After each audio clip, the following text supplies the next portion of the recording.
आखिर क्यों ना मैं उस हस्ती की बंदगी करूं जिसने मुझे पैदा किया है और जिसकी तरफ तुम सबको पलट कर जाना है। क्या मैं उसे छोड़कर दूसरे इलाह यानी उपास्य बना लूं? हालांकि अगर करुणामय ईश्वर मुझे कोई नुकसान पहुंचाना चाहे तो ना उनकी सिफारिश मेरे किसी काम आ सकती है और ना वे मुझे छुड़ा ही सकते हैं। अगर मैं ऐसा करूं तो मैं खुली गुमराही में पड़ जाऊंगा। मैं तो तुम्हारे रब पर ईमान ले आया, तुम भी मेरी बात मान लो। आखिरकार उन लोगों ने उसको कत्ल कर दिया और उस व्यक्ति से कह दिया गया कि प्रवेश कर जन्नत में।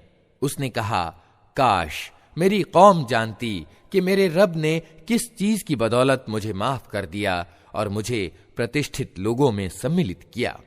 उसके बाद उसकी कौम पर हमने आसमान से कोई सेना नहीं उतारी। हमें सेना भेजने की कोई जरूरत न थी। बस एक धमाका हुआ और अचानक वे सब बुझकर रह गए। अफसोस बंदों के हाल पर जो रसूल भी उनके पास आया उसकी वे हंसी ही उड़ाते रहे। क्या उन्होंने देखा नहीं कि उनसे पहले कितनी ही कौमों को हम तबाह कर चुके हैं और उसके बाद वे फिर कभी उनकी तरफ पलट कर ना आए। उन सबको एक दिन हमारे सामने उपस्थित किया जाना है। इन लोगों के लिए बेजान जमीन एक निशानी है। हमने उसको जिंदगी दी और उससे अनाज निकला जिसे ये खाते हैं। हमने उसमें खजूरों और अंगूरों के बाग पैदा किए और उसके अंदर से स्रोत फोड़ निकाले ताकि ये उसके फल खाएं। ये सब कुछ इनके अपने हाथों का पैदा किया हुआ नहीं है। फिर क्या ये कृतज्ञता नहीं दिखाते? पवित्र है वो सत्ता जिसने सब प्रकार के जोड़े पैदा किए, चाहे वे जमीन की वनस्पतियों में से हों या खुद उनकी अपनी जाति अर्थात मानव जाति में से, या उन चीजों में से जिनको ये जानते तक नहीं हैं। इनके लिए एक और निशानी रात है। हम उसके ऊपर से दिन हटा देते हैं तो इन पर अंधेरा छा जाता है। और सूरज वो अपने ठिकाने की ओर चला जा रहा है। वो प्रभुत्वशाली सर्वज्ञ सत्ता का बांधा हुआ हिसाब है।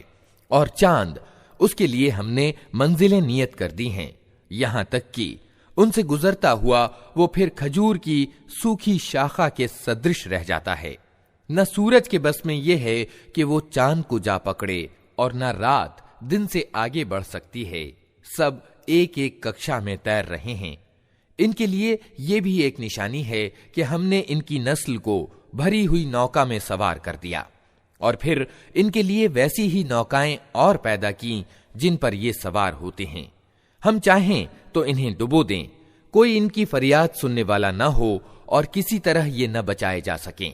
बस हमारी दयालुता ही है जो इन्हें पार लगाती है और एक खास समय तक जिंदगी से लाभान्वित होने का अवसर देती है। इन लोगों से जब कहा जाता है कि बचो उस अंजाम से जो तुम्हारे आगे आ रहा है और तुम्हारे पीछे गुजर चुका है, शायद कि तुम पर दया की जाए, तो ये सुनी अनसुनी कर जाते हैं। इनके सामने इनके रब की आयतों में से जो आयत भी आती है ये उसकी ओर ध्यान नहीं देते। और जब इनसे कहा जाता है कि अल्लाह ने जो रोजी तुम्हें दी है उसमें से कुछ अल्लाह के मार्ग में भी खर्च करो, तो ये लोग जिन्होंने इनकार किया है ईमान लाने वालों को जवाब देते हैं, क्या हम उनको खिलाएं जिन्हें अगर अल्लाह चाहता तो खुद खिला देता? तुम तो बिल्कुल ही बहक गए हो। ये लोग कहते हैं कि क़यामत की धमकी आखिर कब पूरी होगी? बताओ अगर तुम सच्चे हो। वास्तव में ये जिस चीज की राह तक रहे हैं वो बस एक धमाका है जो सहसा इन्हें इस हालत में धर लेगा जब ये अपने दुनिया के मामलों में झगड़ रहे होंगे और उस समय ये वसीयत तक न कर सकेंगे, न अपने घरों को पलट सकेंगे। फिर एक सूरा फूंका जाएगा और यकायक ये अपने रब की सेवा में पेश होने के लिए अपनी अपनी कब्रों से निकल पड़ेंगे। घबरा कर कहेंगे, अरे ये किसने हमें हमारी सोने की जगह से उठा खड़ा किया? ये वही चीज है जिसका करुणामय ईश्वर ने वादा किया था और रसूलों की बात सच्ची थी। एक ही जोर की आवाज होगी और सब के सब हमारे सामने हाजिर कर दिए जाएंगे। आज किसी पर कण भर भी जुल्म न किया जाएगा और तुम्हें वैसा ही बदला दिया जाएगा जैसा तुम कर्म करते रहे थे। आज जन्नती लोग मजे करने में व्यस्त हैं। वे और उनकी पत्नियां घने सायों में हैं, मसनदों पर तकिए लगाए हुए। हर तरह की स्वादिष्ट चीजें खाने पीने को उनके लिए वहां मौजूद हैं। जो कुछ वे मांगें उनके लिए हाजिर है। दयावान रब की ओर से उनको सलाम कहा गया है। और ए अपराधियों, आज तुम छटकर अलग हो जाओ। आदम के बच्चों, क्या मैंने तुमको ताकीद न की थी कि शैतान की बंदगी न करो? वो तुम्हारा खुला दुश्मन है। और मेरी ही बंदगी करो, ये सीधा मार्ग है। मगर इसके बावजूद उसने तुम में से एक बड़े गिरोह को पथभ्रष्ट कर दिया। क्या तुम बुद्धि नहीं रखते थे? ये वही जहन्नम है जिससे तुम्हें डराया जाता रहा था। जो इनकार तुम दुनिया में करते रहे हो, उसके बदले में अब इसका ईंधन बनो। आज हम इनके मुंह बंद किए देते हैं। इनके हाथ हमसे बोलेंगे और इनके पांव गवाही देंगे कि ये दुनिया में क्या कमाई करते रहे हैं। हम चाहें तो इनकी आंखें मूंद दें, फिर ये रास्ते की ओर लपक कर देखें कहां से इन्हें रास्ता सुझाई देगा। हम चाहें तो इन्हें इनकी ही जगह पर इस तरह विकृत करके रख दें कि ये न आगे चल सकें न पीछे पलट सकें। जिस व्यक्ति को हम लंबी उम्र देते हैं, उसकी संरचना को हम उलट ही देते हैं। क्या ये दशाएं देखकर इन्हें अक्ल नहीं आती? हमने इस नबी को काव्य नहीं सिखाया है और न काव्य इसे शोभा ही देता है। ये तो एक नसीहत है और साफ पढ़ी जाने वाली किताब, ताकि वो हर उस व्यक्ति को सावधान कर दे जो जिंदा हो और इनकार करने वालों पर हुज्जत यानी तर्क प्रस्तुति कायम हो जाए। क्या ये लोग देखते नहीं हैं कि हमने अपने हाथों की बनाई हुई चीजों में से इनके लिए चौपाए पैदा किए हैं और अब ये उनके मालिक हैं। हमने उन्हें इस तरह इनके बस में कर दिया है कि उनमें से किसी पर ये सवार होते हैं, किसी का ये गोश्त खाते हैं और उनके अंदर इनके लिए तरह तरह के लाभ और पीने की चीजें हैं। फिर क्या ये कृतज्ञ नहीं होते? ये सब कुछ होते हुए इन्होंने अल्लाह के सिवा दूसरे ईश्वर बना लिए हैं और ये उम्मीद रखते हैं कि इनकी सहायता की जाएगी। वे इनकी कोई सहायता नहीं कर सकते, बल्कि ये लोग उल्टे उनके लिए उपस्थित रहने वाली सेना बने हुए हैं। अच्छा, जो बातें ये बना रहे हैं वे तुम्हें दुखी ना करें। इनकी छिपी और खुली सब बातों को हम जानते हैं। क्या इंसान देखता नहीं है कि हमने उसे वीर्य से पैदा किया और फिर वो प्रत्यक्ष झगड़ालू बनकर खड़ा हो गया। अब वो हम पर मिसालें चस्पा करता है और अपनी पैदाइश को भूल जाता है। कहता है, कौन इन हड्डियों को जिंदा करेगा जबकि ये जीर्ण हो चुकी हों? उससे कहो, इन्हें वही जिंदा करेगा जिसने पहले इन्हें पैदा किया था, और वो पैदा करने का हर काम जानता है। वही जिसने तुम्हारे लिए हरे भरे पेड़ से आग पैदा कर दी और तुम उससे अपने चूल्हे रोशन करते हो। क्या वो जिसने आसमानों और जमीन को पैदा किया इसकी सामर्थ्य नहीं रखता है कि इन जैसों को पैदा कर सके? क्यों नहीं, जबकि वो कुशल महासृष्टा है। वो तो जब किसी चीज का इरादा करता है तो उसका काम बस ये है कि उसे हुक्म दे कि हो जा, और वो हो जाती है। पाक है वो जिसके हाथ में हर चीज का पूर्ण अधिकार है और उसी की ओर तुम पलटाए जाने वाले हो। अल्लाह के नाम से जो बड़ा ही मेहरबान और रहम करने वाला है। पंक्तियों में जमकर खड़े होने वालों की कसम, फिर उनकी कसम जो डांटने फटकारने वाले हैं, फिर उनकी कसम जो उपदेश प्रद वाणी सुनाने वाले हैं। तुम्हारा वास्तविक इलाह यानी उपास्य बस एक ही है, वो जो जमीन और आसमानों का और तमाम उन चीजों का मालिक है जो जमीन और आसमान में हैं, और सारी पूर्व दिशाओं का मालिक। हमने दुनिया के आसमान को तारों की शोभा से सुसज्जित किया है और हर सरकश शैतान से उसको सुरक्षित कर दिया है। ये शैतान सबसे उच्च दरबार वालों की बातें नहीं सुन सकते। हर तरफ से मारे और हांके जाते हैं और उनके लिए निरंतर अजाब है। इस पर भी अगर कोई उनमें से कुछ ले उड़े तो एक तेज ज्वाला उसका पीछा करती है। अब इनसे पूछो, इनकी पैदाइश ज्यादा कठिन है या उन चीजों की जो हमने पैदा कर रखी हैं? इनको तो हमने लेसदार गारे से पैदा किया है, तुम अल्लाह की सामर्थ्य के चमत्कारों पर आश्चर्यचकित हो और ये उसकी हंसी उड़ा रहे हैं। समझाया जाता है तो समझते नहीं, कोई निशानी देखते हैं तो उसे ठट्ठों में उड़ाते हैं और कहते हैं ये तो खुला जादू है। भला कहीं ऐसा हो सकता है कि जब हम मर चुके हों और मिट्टी बन जाएं और हड्डियों के पंजर रह जाएं, उस समय हम फिर जिंदा करके उठा खड़े किए जाएं? और क्या हमारे अगले समयों के बाप दादा भी उठाए जाएंगे? इनसे कहो हां, और तुम अल्लाह के मुकाबले में बेबस हो। बस एक ही झिड़की होगी और अचानक ये अपनी आंखों से वो सब कुछ जिसकी खबर दी जा रही है देख रहे होंगे। उस समय ये कहेंगे, हाय हमारा दुर्भाग्य, ये तो बदला पाने का दिन है, ये वही फैसले का दिन है जिसे तुम झुठलाया करते थे। हुक्म होगा, घेर लाओ सब जालिमों और उनके साथियों और उन इलाहों यानी उपास्यों को जिनकी वे अल्लाह को छोड़कर बंदगी किया करते थे। फिर उन सबको जहन्नम का मार्ग दिखाओ और तनिक इन्हें ठहराओ। इनसे कुछ पूछना है, क्या हो गया तुम्हें? अब क्यों एक दूसरे की सहायता नहीं करते? अरे आज तो ये अपने आप को और एक दूसरे को समर्पित किए दे रहे हैं। इसके बाद ये एक दूसरे की ओर मुड़ेंगे और परस्पर विवाद शुरू कर देंगे।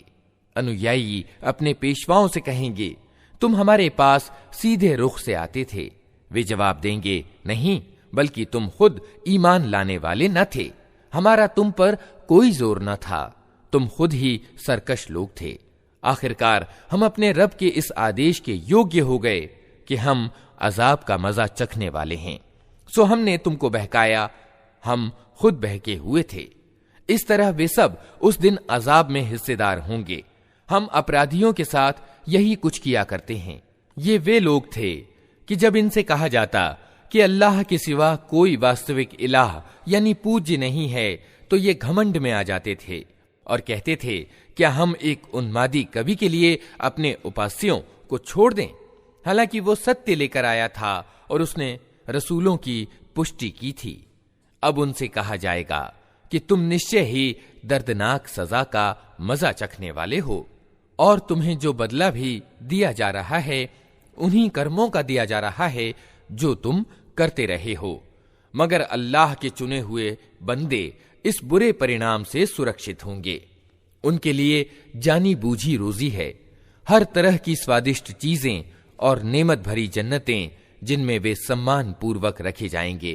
तख्तों पर आमने सामने बैठेंगे, शराब के स्रोतों से प्याले भर भर कर उनके बीच फिराए जाएंगे। चमकती हुई शराब जो पीने वालों के लिए सर्वथा स्वाद होगी, न उनके शरीर की उससे कोई हानि होगी और न उनकी बुद्धि उससे खराब होगी।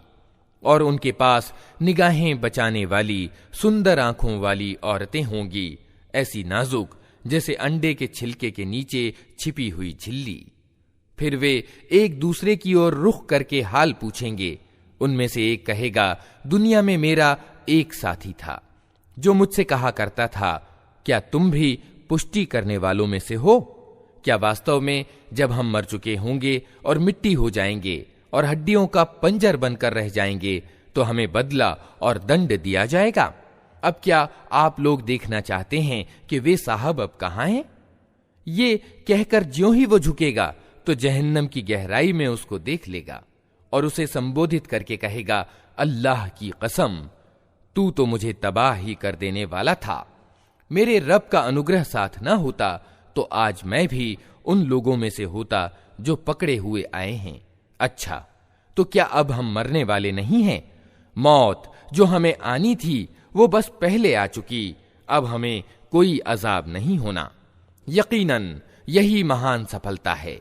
ऐसी ही सफलता के लिए कर्म करने वालों को कर्म करना चाहिए। बोलो, ये आतिथ्य अच्छा है या ज़क्कूम यानी थूहड़ का पेड़?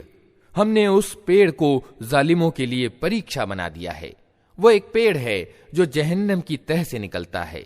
उसके गाभे ऐसे हैं जैसे शैतानों के सिर। जहन्नम के लोग उसे खाएंगे और उसी से पेट भरेंगे।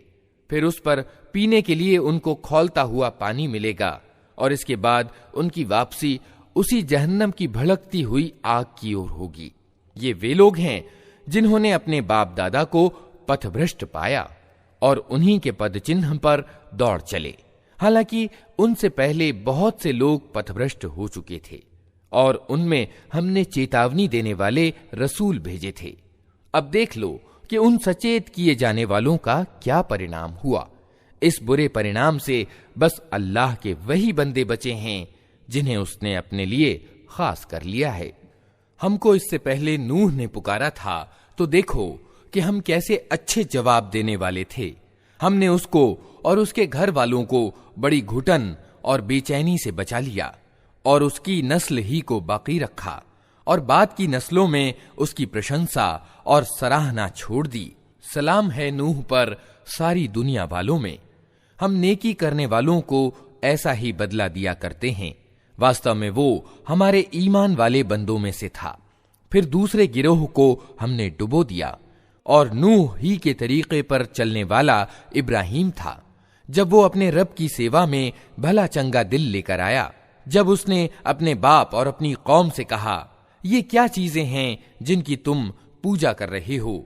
क्या अल्लाह को छोड़कर झूठ घड़े हुए इलाह यानी उपास्य चाहते हो? आखिर अल्लाह सारे जहान के रब के बारे में तुम्हारा क्या गुमान है?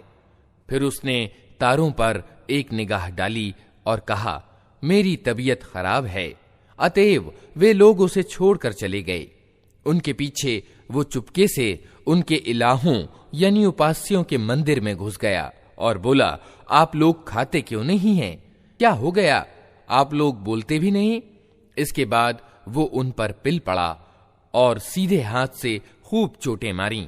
वापस आकर वे लोग भागे भागे उसके पास आए। उसने कहा, क्या तुम अपनी ही तराशी हुई चीजों को पूजते हो? हालांकि अल्लाह ही ने तुमको भी पैदा किया है और उन चीजों को भी जिन्हें तुम बनाते हो। उन्होंने आपस में कहा कि इसके लिए एक अलाव तैयार करो और इसे दहकती हुई आग के ढेर में फेंक दो। उन्होंने उसके विरुद्ध एक कार्रवाई करनी चाहिए थी, मगर हमने उन्हीं को नीचा दिखा दिया। इब्राहिम ने कहा, मैं अपने रब की ओर जाता हूं, वही मेरा पथ प्रदर्शन करेगा। ऐ पालनहार, मुझे एक बेटा प्रदान कर जो नेकों में से हो। इस दुआ के उत्तर में हमने उसको एक सहनशील लड़के की खुशखबरी दी। वो लड़का जब उसके साथ दौड़ धूप करने की उम्र को पहुंच गया तो एक दिन इब्राहिम ने उससे कहा, बेटा, मैं स्वप्न में देखता हूं कि मैं तुझे ज़बह कर रहा हूं। अब तू बता, तेरा क्या विचार है? उसने कहा, अब्बा जान, जो कुछ आपको आदेश दिया जा रहा है उसे कर डालिए। आप अल्लाह ने चाहा तो मुझे सब्र करने वालों में से पाएंगे। आखिरकार जब उन दोनों ने अपने आप को अर्पित कर दिया और इब्राहिम ने बेटे को माथे के बल गिरा दिया और हमने आवाज दी कि ए इब्राहिम, तूने स्वप्न सच कर दिखाया। हम नेकी करने वालों को ऐसा ही बदला देते हैं। यकीनन ये एक खुली परीक्षा थी और हमने एक बड़ी कुर्बानी फिदिये में देकर उस बच्चे को छुड़ा लिया और उसकी प्रशंसा और सराहना हमेशा के लिए बाद की नस्लों में छोड़ दी। सलाम है इब्राहिम पर, हम नेकी करने वालों को ऐसा ही बदला देते हैं। यकीनन वो हमारे ईमान वाले बंदों में से था और हमने उसे इसहाक की खुशखबरी दी, एक नबी नेकों में से, और उसे और इसहाक को बरकत दी। अब उन दोनों की संतति में से कोई उत्तम कार्य करने वाला है और कोई अपने आप पर खुला जुल्म करने वाला है। और हमने मूसा और हारून पर उपकार किया, उनको और उनकी कौम को बड़ी घुटन और बेचैनी से मुक्त किया, उन्हें सहायता प्रदान की जिसके कारण वही विजयी रहे, उनको अत्यंत स्पष्ट किताब प्रदान की, उन्हें सीधा मार्ग दिखाया और बाद की नस्लों में उनकी शुभ चर्चा बाकी रखी।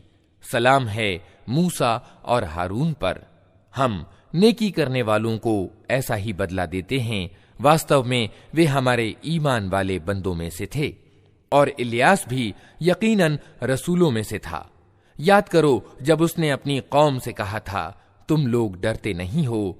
क्या तुम बाअल को पुकारते हो और सबसे अच्छे सृष्टा को छोड़ देते हो, उस अल्लाह को जो तुम्हारा और तुम्हारे अगले पिछले बाप दादों का रब है?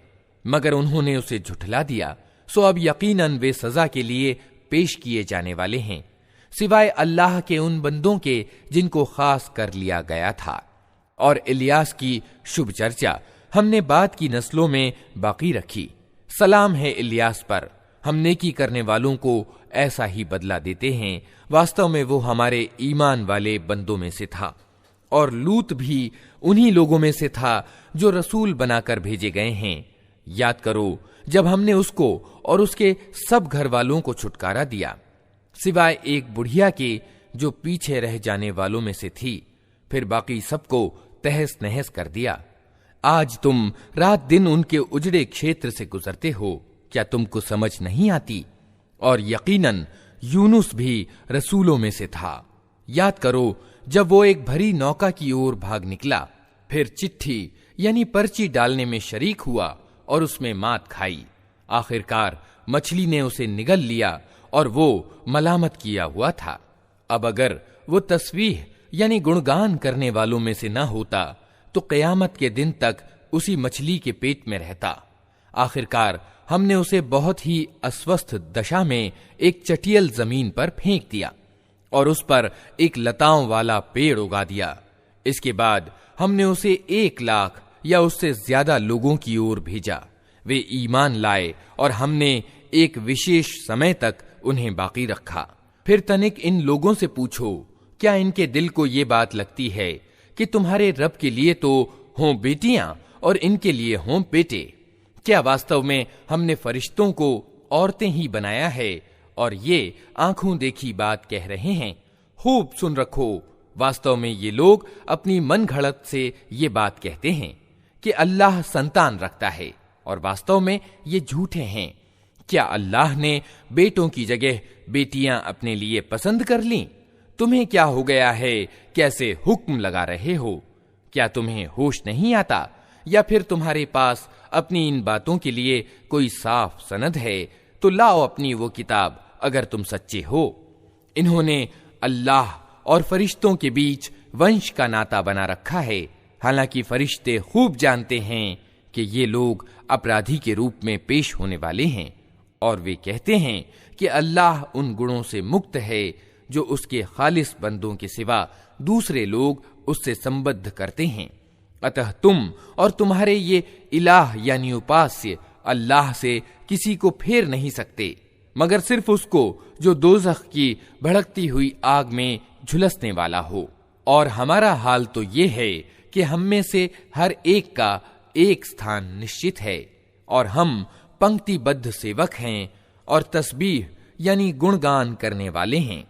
ये लोग पहले तो कहा करते थे कि काश हमारे पास वो जिक्र यानी अनुस्मारक होता जो पिछली कौमों को मिला था, तो हम अल्लाह के चुने हुए बंदे होते। मगर जब वो आ गया तो इन्होंने उसका इनकार कर दिया। अब जल्द ही इन्हें इस नीति का परिणाम मालूम हो जाएगा। अपने भेजे हुए बंदों से हम पहले ही वादा कर चुके हैं कि यकीनन उनकी सहायता की जाएगी और हमारी सेना ही प्रभावी होकर रहेगी।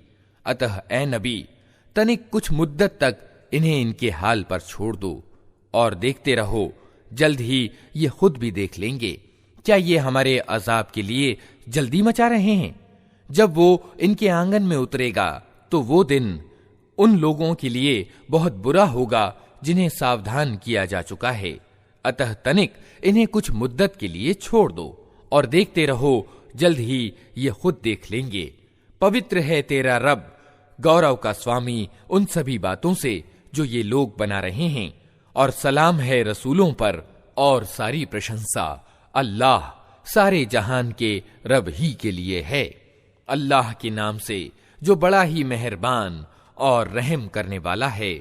साद, कसम है नसीहत भरे कुरान की, बल्कि यही लोग जिन्होंने मानने से इनकार किया है बड़े अभिमान और दुराग्रह में ग्रस्त हैं। इनसे पहले हम ऐसी कितनी ही कौमों को तबाह कर चुके हैं, और जब उनकी शामत आई है तो वे चीख उठे हैं, मगर वो समय बचने का नहीं होता। इन लोगों को इस बात पर बड़ा ताज्जुब हुआ कि एक डराने वाला खुद इन्हीं में से आ गया। इनकार करने वाले कहने लगे कि ये जादूगर है, बड़ा झूठा है। क्या इसने सारे खुदाओं की जगह बस एक ही खुदा बना डाला? ये तो बड़ी ही अजीब बात है। और कौमों के सरदार ये कहते हुए निकल गए कि चलो और डटे रहो अपने उपास्यों यानी इलाहों की पूजा पर। ये बात तो किसी और ही उद्देश्य से कही जा रही है। ये बात हमने करीब समय के पंथ में से किसी से नहीं सुनी। ये कुछ नहीं है मगर एक मन घड़ंत बात। क्या हमारे बीच बस यही एक व्यक्ति रह गया था जिस पर अल्लाह का जिक्र यानी अनुस्मारक अवतरित कर दिया गया? वास्तविकता ये है कि ये मेरे जिक्र यानी अनुस्मारक पर शक कर रहे हैं और ये सारी बातें इसलिए कर रहे हैं कि इन्होंने मेरे अजाब का मजा चखा नहीं है। क्या तेरे दाता और प्रभुत्वशाली पालनहार की दयालुता के खजाने इनके कब्जे में हैं? क्या ये आसमान और जमीन और उनके बीच की चीजों के मालिक हैं? अच्छा, तो ये कारण कार्य पर आधारित लोक की ऊंचाइयों पर चढ़कर देखें। ये तो जत्थों में से एक छोटा सा जत्था है जो इसी जगह मात खाने वाला है। इनसे पहले नूह की कौम और आद और मेखों वाला फिरौन और समूद और लूत की कौम और अईका वाले झुठला चुके हैं। जत्थे वे थे, उनमें से हर एक ने रसूलों को झुठलाया और मेरी यातना का फैसला उन पर चस्पा होकर रहा। ये लोग भी बस एक धमाके के इंतजार में हैं जिसके बाद कोई दूसरा धमाका न होगा, और ये कहते हैं कि ऐ हमारे रब, हिसाब के दिन से पहले ही हमारा हिस्सा हमें जल्दी से दे दे। ऐ नबी, सब्र करो उन बातों पर जो ये लोग बनाते हैं, और इनके सामने हमारे बंदे दाऊद का किस्सा बयान करो जो बड़ी शक्तियों का मालिक था, हर मामले में अल्लाह की तरफ रुजू करने वाला था। हमने पहाड़ों को उसके साथ वशीभूत कर रखा था कि सुबह और शाम वे उसके साथ तस्बीह यानी महिमा गान करते थे। पक्षी सिमट आते थे, सबके सब उसकी तस्बीह यानी महिमा गान की ओर ध्यान मग्न हो जाते थे। हमने उसका राज्य सुदृढ़ कर दिया था, उसे तत्व ज्ञान प्रदान किया था और निर्णायक बात कहने की क्षमता दी थी। फिर तुम्हें कुछ खबर पहुंची है उन मुकद्दमे वालों की जो दीवार चढ़कर उसकी अटारी में घुस गए थे। जब वे दाऊद के पास पहुंचे तो वो उन्हें देखकर घबरा गया। उन्होंने कहा, डरिए नहीं, हम मुकद्दमे के दो फरीक यानी पक्ष हैं जिनमें से एक ने दूसरे पर ज्यादती की है। आप हमारे बीच ठीक ठीक हक के साथ फैसला कर दीजिए, बेइंसाफी न कीजिए और हमें सन्मार्ग बताइए। ये मेरा भाई है, इसके पास 99 दुम्बियां हैं और मेरे पास सिर्फ एक ही दुम्बी है। इसने मुझसे कहा कि ये एक दुम्बी भी मुझे सौंप दे, और इसने बातचीत में मुझे दबा लिया। दाऊद ने जवाब दिया, इस व्यक्ति ने अपनी दुम्बियों के साथ तेरी दुम्बी मिला लेने की मांग करके यकीनन तुझ पर जुल्म किया, और सच ये है कि मिलजुल कर साथ रहने वाले लोग प्रायः एक दूसरे पर ज्यादतियां करते रहते हैं। बस वही लोग इससे बचे हुए हैं जो ईमान रखते और अच्छे कर्म करते हैं, और ऐसे लोग कम ही हैं। ये बात कहते कहते दाऊद समझ गया कि ये तो हमने वास्तव में उसकी आजमाइश की है। अतएव उसने अपने रब से माफी मांगी और सजदे में गिर गया और रुजू कर लिया।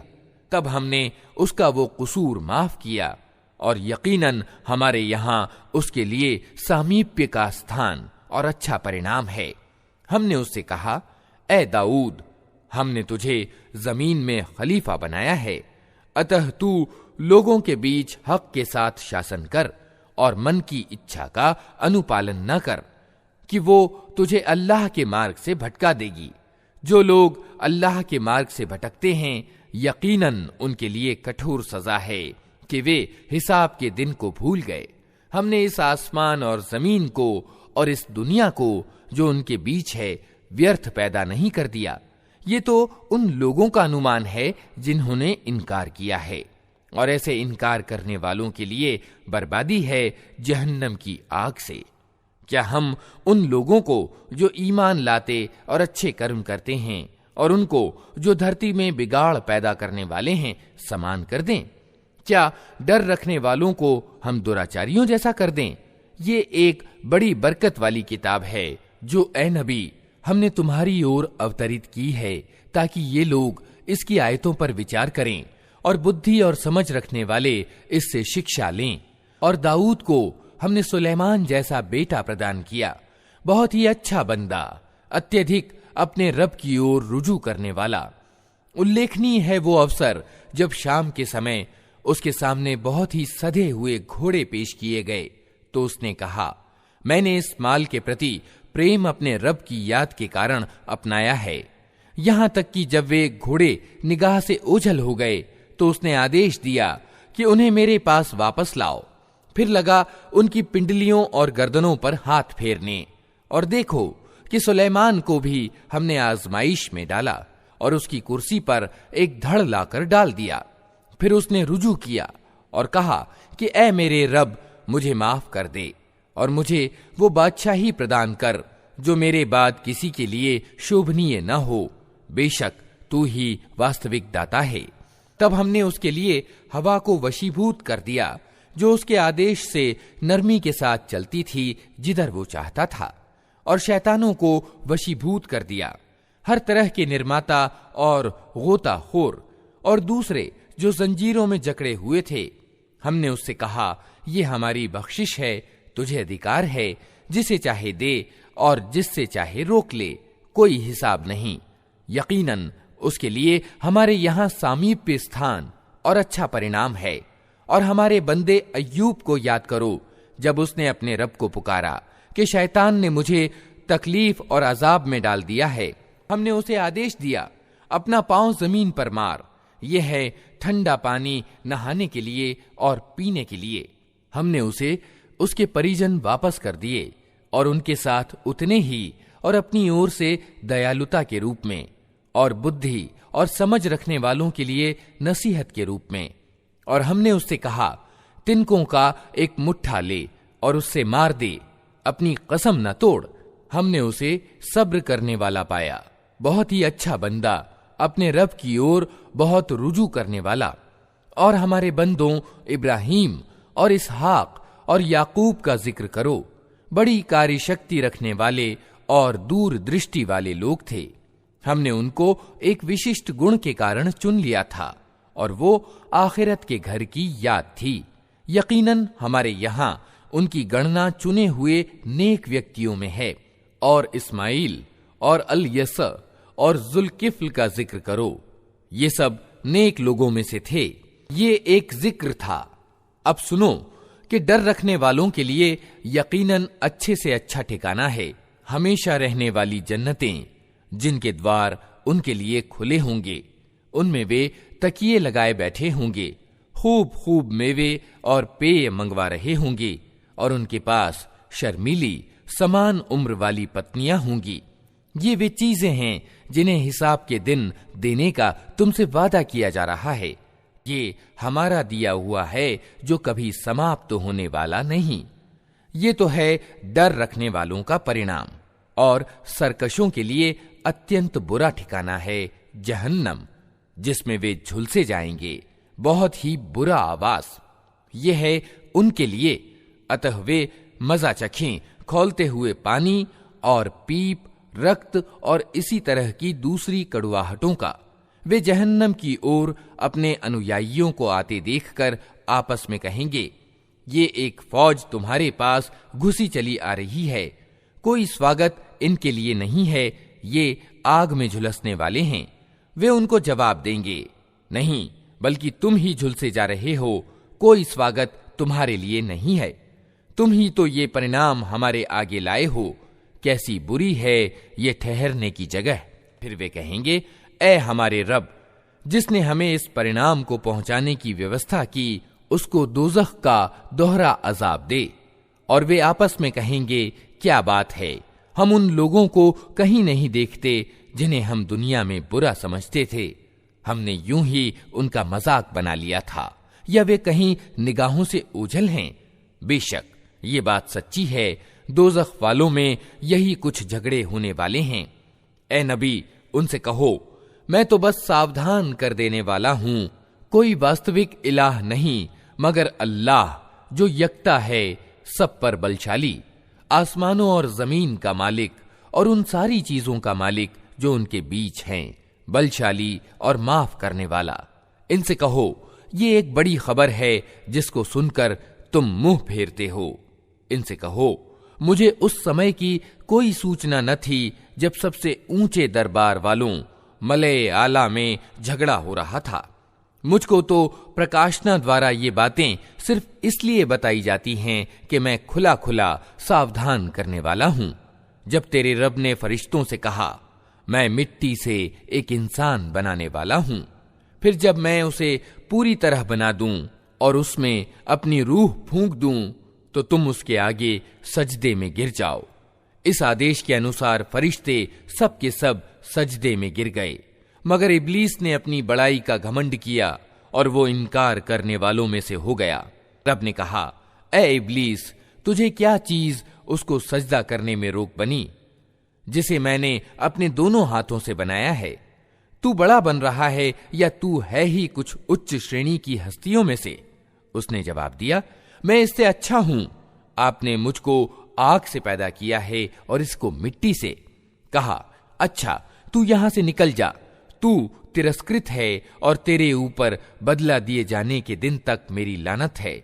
वो बोला, ए मेरे रब, ये बात है तो फिर उस समय तक के लिए मुझे मोहलत दे दे जब ये लोग दोबारा उठाए जाएंगे। कहा, अच्छा, तुझे उस दिन तक की मोहलत है जिसका समय मुझे मालूम है। उसने कहा, तेरे प्रताप की कसम, मैं इन सब लोगों को बहका कर रहूंगा सिवाय तेरे उन बंदों के जिन्हें तूने खालिस कर लिया है। कहा, तो सत्य यह है और मैं सत्य ही कहा करता हूं कि मैं जहन्नम को तुझसे और उन सब लोगों से भर दूंगा जो इन इंसानों में से तेरा अनुसरण करेंगे। ऐ नबी, इनसे कह दो कि मैं इस संदेश पहुंचाने यानी तबलीग पर तुमसे कोई बदला नहीं मांगता और ना मैं बनावटी लोगों में से हूं। ये तो एक नसीहत है सारे जहान वालों के लिए, और थोड़ा समय ही गुजरेगा कि तुम्हें इसका हाल खुद मालूम हो जाएगा। अल्लाह के नाम से जो बड़ा ही मेहरबान और रहम करने वाला है। इस किताब का अवतरण अल्लाह प्रभुत्वशाली और सर्वज्ञ की ओर से है। ऐ नबी, ये किताब हमने तुम्हारी ओर सत्य के साथ अवतरित की है, अतः तुम अल्लाह ही की बंदगी करो। दीन यानी धर्म को उसी के लिए खालिस यानी विशिष्ट करते हुए जान लो कि खालिस दीन अल्लाह का हक है। रहे वे लोग जिन्होंने उसके सिवा दूसरे संरक्षक बना रखे हैं और अपने इस कर्म का कारण ये बताते हैं कि हम तो उनकी इबादत सिर्फ इसलिए करते हैं कि वे अल्लाह तक हमारी पहुंच करा दें। अल्लाह यकीनन उनके बीच उन तमाम बातों का फैसला कर देगा जिनमें वे मतभेद कर रहे हैं। अल्लाह किसी ऐसे व्यक्ति को मार्ग नहीं दिखाता जो झूठा और सत्य का इनकार करने वाला हो। अगर अल्लाह किसी को बेटा बनाना चाहता तो अपने पैदा किए हुए में से जिसको चाहता चुन लेता। पाक है वो इससे कि कोई उसका बेटा हो। वो अल्लाह है अकेला और सब पर प्रभुत्वशाली। उसने आसमानों और जमीन को हक के साथ पैदा किया है। वही दिन पर रात और रात पर दिन को लपेटता है। उसी ने सूरज और चांद को इस तरह वशीभूत कर रखा है कि प्रत्येक एक एक नियत समय तक चले आ रहा है। जान रखो, वो प्रभुत्वशाली है और माफ करने वाला है। उसी ने तुमको एक जान से पैदा किया, फिर वही है जिसने उस जान से उसका जोड़ा बनाया। और उसी ने तुम्हारे लिए चौपायों में से 8 नर और मादा पैदा किए। वो तुम्हारी माओं के पेटों में 3-3 अंधकारमय पर्दों के भीतर तुम्हें एक के बाद एक रूप देता चला जाता है। यही अल्लाह जिसके ये कार्य हैं तुम्हारा रब है। राज उसी का है, कोई पूज्य उसके सिवा नहीं है। फिर तुम किधर से फिराए जा रहे हो? अगर तुम इनकार करो तो अल्लाह तुमसे बेपरवाह है, लेकिन वो अपने बंदों के लिए इनकार को पसंद नहीं करता। और अगर तुम कृतज्ञता दिखाओ तो उसे वो तुम्हारे लिए पसंद करता है। कोई बोझ उठाने वाला किसी दूसरे का बोझ न उठाएगा, आखिरकार तुम सबको अपने रब की ओर पलटना है, फिर वो तुम्हें बता देगा कि तुम क्या करते रहे हो। वो तो दिलों का हाल तक जानता है। इंसान पर जब कोई विपत्ति आती है तो वो अपने रब की ओर रुजू करके उसे पुकारता है। फिर जब उसका रब उसे अपनी नेमत प्रदान कर देता है तो वो उस मुसीबत को भूल जाता है जिस पर वो पहले पुकार रहा था, और दूसरों को अल्लाह का समकक्ष ठहराता है ताकि उसकी राह से भटका दे। ए नबी, उससे कहो कि थोड़े दिन अपने इनकार से आनंद ले ले, यकीनन तू दोज़ख में जाने वाला है। क्या इस व्यक्ति की नीति अच्छी है या उस व्यक्ति की जो आज्ञाकारी है, रात की घड़ियों में खड़ा रहता और सजदे करता है, आखिरत से डरता और अपने रब की दयालुता से आस लगाता है। इनसे पूछो, क्या जानने वाले और न जानने वाले दोनों कभी समान हो सकते हैं? नसीहत तो बुद्धिमान ही कबूल करते हैं। ए नबी, कहो कि ए मेरे बंदो जो ईमान लाए हो, अपने रब से डरो। जिन लोगों ने इस दुनिया में अच्छी नीति अपनाई है उनके लिए भलाई है, और अल्लाह की जमीन विशाल है। सब्र करने वालों को तो उनका बदला बेहिसाब दिया जाएगा। ए नबी, इनसे कहो, मुझे आदेश दिया गया है कि दीन यानी धर्म को अल्लाह के लिए खालिस यानी विशुद्ध करके उसकी बंदगी करूं, और मुझे आदेश दिया गया है कि सबसे पहले मैं खुद मुस्लिम यानी आज्ञाकारी बनूं। कहो, अगर मैं अपने रब की अवज्ञा करूं तो मुझे एक बड़े दिन के अजाब का भय है। कह दो कि मैं तो अपने दीन को अल्लाह के लिए खालिस करके उसी की बंदगी करूंगा। तुम उसके सिवा जिस जिस की बंदगी करना चाहो करते रहो। कहो, असल दिवालिये तो वही हैं जिन्होंने क़यामत के दिन अपने आप को और अपने लोगों और परिवार वालों को घाटे में डाल दिया। खूब सुन रखो, यही खुला दिवाला है। उन पर आग की छतरियां ऊपर से भी छाई होंगी और नीचे से भी। ये वो परिणाम है जिससे अल्लाह अपने बंदों को डराता है। अतः ऐ मेरे बंदो, मेरे गजब से बचो। इसके विपरीत जिन लोगों ने बढ़े हुए सरकश यानी तागूत की बंदगी से मुंह फेर लिया और अल्लाह की ओर रुजू कर लिया, उनके लिए शुभ सूचना है। अतः ऐ नबी, खुशखबरी दे दो मेरे उन बंदों को जो बात को ध्यान से सुनते हैं और उसके अच्छे से अच्छे पहलू का अनुपालन करते हैं। ये वे लोग हैं जिनको अल्लाह ने सन्मार्ग दिखाया है और यही बुद्धिमान हैं। ऐ नबी, उस व्यक्ति को कौन बचा सकता है जिस पर अजाब का फैसला चस्पा हो चुका हो? क्या तुम उसे बचा सकते हो जो आग में गिर चुका हो? अलबत्ता जो लोग अपने रब से डर कर रहें उनके लिए ऊंची इमारतें हैं, मंजिल पर मंजिल बनी हुई, जिनके नीचे नहरें बह रही होंगी। ये अल्लाह का वादा है। अल्लाह कभी अपने वादे का उल्लंघन नहीं करता। क्या तुम नहीं देखते हो कि अल्लाह ने आसमान से पानी बरसाया, फिर उसको स्रोतों और निर्झरों और नदियों के रूप में जमीन में प्रवाहित किया। फिर उस पानी के द्वारा वो तरह तरह की खेतियां निकालता है जिनकी किस्में विभिन्न हैं। फिर वे खेतियां पककर सूख जाती हैं। फिर तुम देखते हो कि वे पीली पड़ गईं। फिर आखिरकार अल्लाह उनको भुस बना देता है। वास्तव में इसमें एक शिक्षा है बुद्धिमानों के लिए। अब क्या वो व्यक्ति जिसका सीना अल्लाह ने इस्लाम के लिए खोल दिया और वो अपने रब की ओर से एक रोशनी पर चल रहा है, उस व्यक्ति की तरह हो सकता है जिसने इन बातों से कोई शिक्षा ग्रहण न की? तबाही है उन लोगों के लिए जिनके दिल अल्लाह की नसीहत से और ज्यादा कठोर हो गए। वे खुली गुमराही में पड़े हुए हैं। अल्लाह ने सर्वोत्तम वाणी अवतरित की है, एक ऐसी किताब जिसके सभी अंश परस्पर मिलते जुलते हैं और जिसमें बार बार विषय विवरण दोहराए गए हैं। उसे सुनकर उन लोगों के रोंगटे खड़े हो जाते हैं जो अपने रब से डरने वाले हैं, और फिर उनके शरीर और उनके दिल नरम होकर अल्लाह की याद की ओर उन्मुख हो जाते हैं। ये अल्लाह का मार्ग प्रदर्शन है जिससे वो सन्मार्ग पर ले आता है जिसे चाहता है, और जिसे अल्लाह ही रास्ता न दिखाए उसके लिए फिर कोई मार्गदर्शक नहीं है।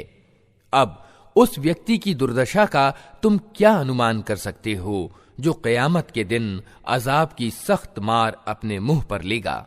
ऐसे जालिमों से तो कह दिया जाएगा कि अब चखो मजा उस कमाई का जो तुम करते रहे थे। इनसे पहले भी बहुत से लोग इसी तरह झुठला चुके हैं। आखिर उन पर अजाब ऐसे रुख से आया जिधर उनका ख्याल भी नहीं जा सकता था। फिर अल्लाह ने उनको दुनिया ही की जिंदगी में रुसवाई का मजा चखाया और आखिरत यानी परलोक का अजाब तो उससे बढ़कर है। काश ये लोग जानते। हमने इस कुरान में लोगों को तरह तरह की मिसालें दी हैं कि ये होश में आएं। ऐसा कुरान जो अरबी भाषा में है, जिसमें कोई टेढ़ नहीं है, ताकि ये बुरे परिणाम से बचें। अल्लाह एक मिसाल देता है। एक व्यक्ति तो वो है जिसके मालिक होने में बहुत से दुहशील स्वामी साजी हैं जो उसे अपनी अपनी ओर खींचते हैं, और दूसरा व्यक्ति पूरा का पूरा एक ही स्वामी का दास है। क्या इन दोनों का हाल एक सा हो सकता है? प्रशंसा अल्लाह के लिए है, मगर ज्यादातर लोग नादानी में पड़े हुए हैं। ए नबी, तुम्हें भी मरना है और इन लोगों को भी मरना है। आखिरकार क़यामत के दिन तुम सब अपने रब के सामने अपना अपना मुकद्दमा पेश करोगे।